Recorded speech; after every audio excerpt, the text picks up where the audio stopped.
आज हम डिस्कस करेंगे कॉर्निबैक्टीरियम के ऊपर। तो कॉर्निबैक्टीरियम जो होता है, सबसे पहले इसके वर्ड्स से, जैसा कि हमारे वीडियो में लेक्चर में स्टार्ट करते हैं, इसका वर्ड का मीनिंग होता है शेप डिनोट करता है, जो कि होता है क्लब शेप। कॉर्निबैक्टीरियम बैक्टीरिया कैसे होते हैं? Club shapes. ये होते हैं ग्राम पॉजिटिव रोड्स। क्या होते हैं? Gram positive rods, non acid fast and non motile, non sporing. ये कुछ पेक्यूलियर थिंग्स है जो आपको याद रखनी है सारी कॉर्निबैक्टीरियम में। क्या होते हैं? Club shape, gram positive rods, non acid fast, non motile and non sporing. इनके ऊपर सीलिया नहीं होते, मोटाइल नहीं होता, ये स्पोर्स नहीं बनाते। हम इसकी एक सबसे ज़्यादा यूज़ होने वाली, सबसे ज़्यादा पॉपुलर जो इसकी स्पीसीज है उसके बारे में बात करेंगे। आपने भी नाम सुना होगा कॉर्निबैक्टीरियम डिप्थेरी के बारे में, जो कि क्या कॉज करता है? डिप्थेरिया। तो आप सबने नाम तो सुना ही होगा इसका, कॉर्निबैक्टीरियम डिप्थेरिया। डिप्थेरिया वर्ड का मीन होता है लेदर। इस बीमारी में क्या होता है, मोस्टली जो गले के जो पीछे फेरिंग साइड है, वहाँ पे एक सूडो मेम्ब्रेनस स्ट्रक्चर बना रहता है। सूडो मेम्ब्रेन स्ट्रक्चर, जो कि लेदर के जैसा दिखता है, इसी वजह से इसका नाम रखा गया है कॉर्निबैक्टीरियम डिप्थेरी। कॉर्निबैक्टीरियम डिप्थेरी जो है, ये बैक्टीरिया जिसको सबसे पहले जो ऑब्जर्व किया था वो क्लेब नाम के एक साइंटिस्ट ने किया था, और सबसे पहले कल्टीवेट किया था जो वो लॉफलर नाम के एक साइंटिस्ट ने किया था। इसीलिए इस बैक्टीरिया का हम एक और नाम देते हैं के एल बेसिलस। क्या नाम देंगे? के एल बेसिलस। केल जो है वो डिनोट करेगा क्लेब को, एल जो है वो लॉफलस को, और बेसिलस में ये रोड शेप्स होते हैं, इसलिए के एल बेसिलस। ये नाम आपको याद रखना है, के एल बेसिलस। अब हम आते हैं इसकी मॉर्फोलॉजी के ऊपर। तो इसकी मॉर्फोलॉजी है, हमने देख ही लिया, ग्राम पॉजिटिव बैक्टीरिया है, तीन है। ये होते हैं प्लियोमॉर्फिक। क्या होते हैं? प्लियोमॉर्फिक, जो कि शेप चेंज कर सकते हैं, काफ़ी अलग अलग शेप्स होते हैं। इनको हम दो स्टेनिंग से करते हैं, आपको नाम याद रखना है। तो मिथाइलिन ब्लू, और इसको साइंटिस्ट ने कल्टीवेट किया था, तो लॉफलर मिथाइलिन ब्लू, और दूसरी होगी अल्बर्ट स्टेन। कौन सी स्टेनिंग है? इसे माइक्रोस्कोप में देखने के लिए दो स्टेनिंग का यूज़ किया गया, लॉफलर्स मिथाइलिन ब्लू, और सेकेंड का नाम है अल्बर्ट स्टेनिंग। इसमें आपको कुछ इस तरीके से दिखेंगे। लॉफलर्स मिथाइलिन ब्लू की बात करते हैं, जो ये है, ये होंगे ब्लूइश कलर या पर्पल कलर। इन्हें हम इसीलिए नाम देते हैं मेटा क्रोमेटिक ग्रेन्यूल्स। रोड दिखेगी उसके साइड में, दोनों पोल्स में या दोनों एंड्स में ग्रेन्यूल्स जो होते हैं वो फॉस्फेट स्टोर होते हैं। यहाँ पे लॉन्ग चेन फॉस्फेट स्टोर करता है एनर्जी, तो इसका नाम रखा गया है मेटाक्रोमिक ग्रेन्यूल्स। इन्हें एक और नाम दिया गया है बेब्स अर्न्स्ट ग्रेन्यूल्स। तो आपको सिर्फ नाम याद रखना है, बेब्स अर्न्स्ट ग्रेन्यूल्स। फिर आते हैं हम अल्बर्ट स्टेनिंग में। ये भी एक स्टेनिंग में यूज़ होती है। आपको इस अल्बर्ट स्टेनिंग में जो ग्रेन्यूल्स है वो ब्लैक दिखेंगे, जबकि जो बेसिलाए है वो ग्रीन दिखेगी। क्या दिखेगी? ग्रीन, और ग्रेन्यूल दिखेंगे आपको ब्लैक। ये मोस्टली जो कॉर्निबैक्टीरियम डिप्थेरी होते हैं वो वी या एल शेप में दिखते हैं आपको, या तो इस तरीके की शेप में दिखेंगे या फिर एल शेप में दिखेंगे। इसीलिए वी एल रिसेंबल करते हैं, ये चाइनीज़ लाइक टर्म है, इसीलिए हमें इन्हें बोलते हैं क्यूनिफॉर्म अरेंजमेंट। क्या बोलते हैं? Cuneiform arrangement. फिर आते हैं कल्चर की तरफ। तो कल्चर हम दो जो है मीडियम में कर सकते हैं। सबसे पहला है लॉफलर सीरम स्लोप, और सेकेंड है टेल्यूराइड ब्लड अगार। लॉफलर सीरम स्लोप में काफ़ी जल्दी ग्रो करते हैं, 6 to 8 आवर लगता है, पर ये सिलेक्टिव नहीं है, इसमें काफ़ी दूसरे बैक्टीरिया भी ग्रो कर सकते हैं। जबकि टेल्यूराइड ब्लड अगार है, ये सिर्फ इसमें होता है पोटेशियम टेल्यूराइड, और ये सिलेक्टिव एजेंट है। क्या है? Selective agent. मीन आप सिर्फ इसे सिलेक्टिव, यही कॉर्निबैक्टीरियम ही इसमें ग्रो करेगा टेल्यूराइड में, बाकी दूसरे ग्रो नहीं करेंगे। और इसी के कारण हम इसे क्लासीफाई करते हैं। आप अगर टेल्यूराइड मीडियम में, टेल्यूराइड ब्लड अगर में आप इन्हें ग्रो कराएं, तो इनकी कॉलोनीज के बेसिस पे हम इसे 3 वैरायटी में डिफ्रेंशिएट करते हैं। पहली है ग्रेविस, दूसरी है इंटरमीडियस और तीसरी जो है वो माइटिस। क्या नाम है? ग्रेविस, इंटरमीडियस और माइटिस। ये तीनों जो है वो इस मीडियम में अलग अलग कॉलोनीज बनाएगी। तो आप देख सकते हैं बुक में इतना कोई डिफ्रेंशिएट, आपको सिर्फ नाम याद रखना है इनका, ग्रेविस, इंटरमीडियस और माइटिस। ये काफ़ी सीवियर होता है, इसका वेरिलेंस ज़्यादा होता है और इसका सबसे लो होता है। आप अगर ये होते हैं शॉर्ट होते हैं, ये दोनों लॉन्ग होते हैं, ये कर्व्ड होते हैं। तो आपको डिफ्रेंशिएशन आप देख सकते हैं इन सबका, बाकी इतना इम्पोर्टेंट नहीं है। हम नेक्स्ट आते हैं इसके बायोकेमिकल रिएक्शन की ओर। बायोकेमिकल रिएक्शन में आपको सबसे पहला जो याद रखना है वो है pyrazinamide test. That is test pyrazine. सारे जो कॉर्नी बैक्टीरिया में वो ये टेस्ट पॉजिटिव देते हैं, जबकि डिप्थेरी है वो नेगेटिव देता है। क्या देता है? नेगेटिव। मतलब ये वाला टेस्ट पॉजिटिव नहीं देगा।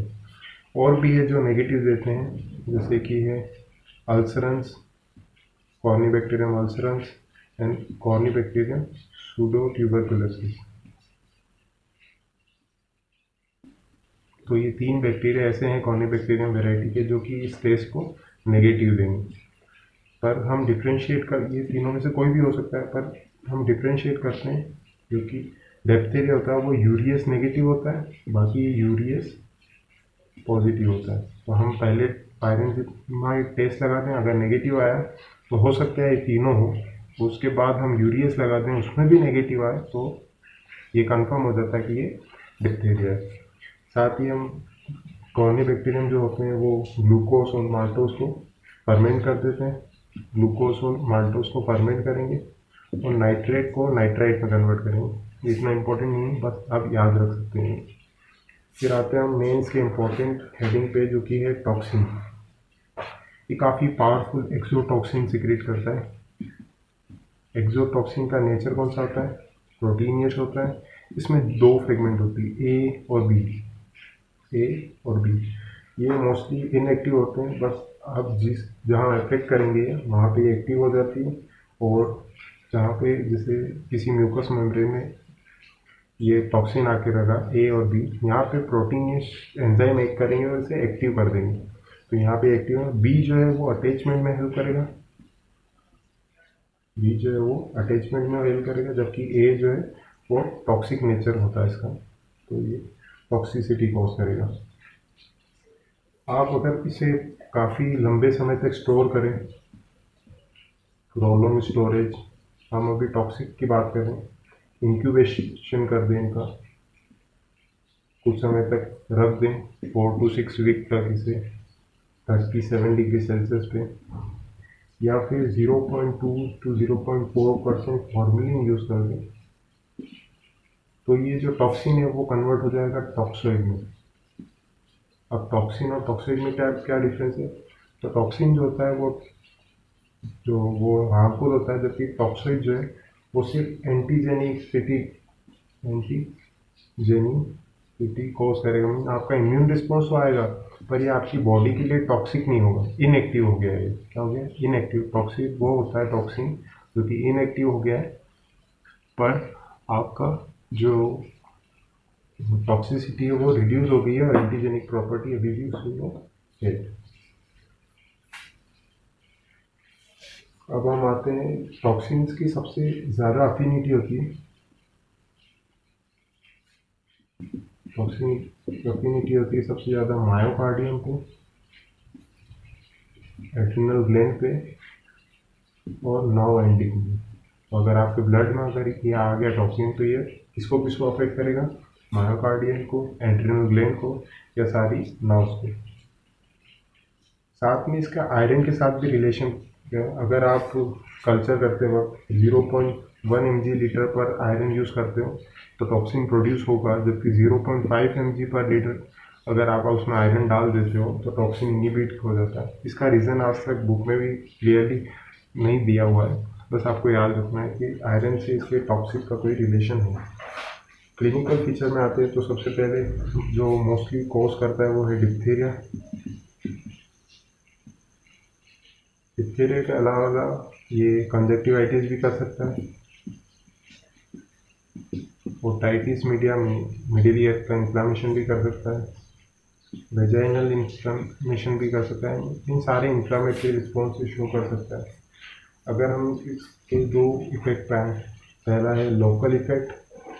लोकल इफेक्ट में हमने देख रखा है फेरिंज में जिस तरीके से ये ऑब्स्ट्रक्शन कर सकता है, जैसे ही हम आते हैं सिस्टमिक इफेक्ट में। अगर टॉक्सिन अगर ब्लड में चला जाए तो ये क्या क्या कर सकता है, तो आपको मैंने बता ही दिया है। मायोकार्डाइटिस कर सकता है, पॉलीनेफ्रोपैथी कर सकता है, डीजनरेशन कर सकता है और एड्रिनल ग्लैंड को अफेक्ट कर सकता है। तो ये थे इसके क्लिनिकल फीचर। फिर हम आते हैं टेस्ट पे, जो कि इम्पोर्टेंट है, इसमें आपको याद रखना है। फर्स्ट है एलिक जेल प्रेसिपिटेशन टेस्ट। क्या है? Elek gel precipitation test. इसमें हम क्या करते हैं, सबसे पहले एक फिल्टर पेपर लेते हैं जिसको एक एंटी टॉक्सिन में डुबाते हैं। एंटी टॉक्सिन में डुबा के रख देते हैं। एंटी टॉक्सिन क्या होता है? उस टॉक्सिन के अगेंस्ट जो काम करने वाला जो टॉक्सिन है वो। और साथ ही हम 3 कल्चर अलग अलग डालते हैं। यहाँ पे हमारा टेस्ट है जिसको हमें टेस्ट करना है उसके अंदर टॉक्सिन है या नहीं। यहाँ पे हम सिर्फ ऐसे ही ट्रेस कर देते हैं कल्चर मीडिया पे, तो ये है नेगेटिव। और यहाँ पे हमारे पास जो सही में टॉक्सिक है वो डालते हैं पॉजिटिव कंटेंट। तो आपको कुछ देर बाद आप अगर देखोगे तो यहाँ पे प्रेसिपिटेशन शो होगा। ये जो डॉट डॉट लाइन्स है वहाँ पे आपको प्रेसिपिटेशन शो होंगे।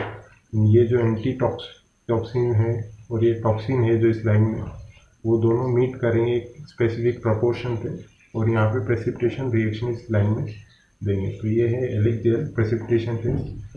और दूसरा आता है शिक टेस्ट। दूसरा आता है शिक टेस्ट। इसमें आप क्या करते हो, टॉक्सिन्स लेते हो 0.2 ml, जो कि काफ़ी कम है, और आपके एक आर्म में जो है वो इंजेक्ट करते हैं और दूसरे आर्म में इनएक्टिव टॉक्सिन इंजेक्ट करते हैं। उसके बाद आप उसके रिएक्शन देखते हो कि क्या क्या इफेक्ट आया है। तो 3 तरीके के इफेक्ट आ सकते हैं। तो होगा पॉजिटिव,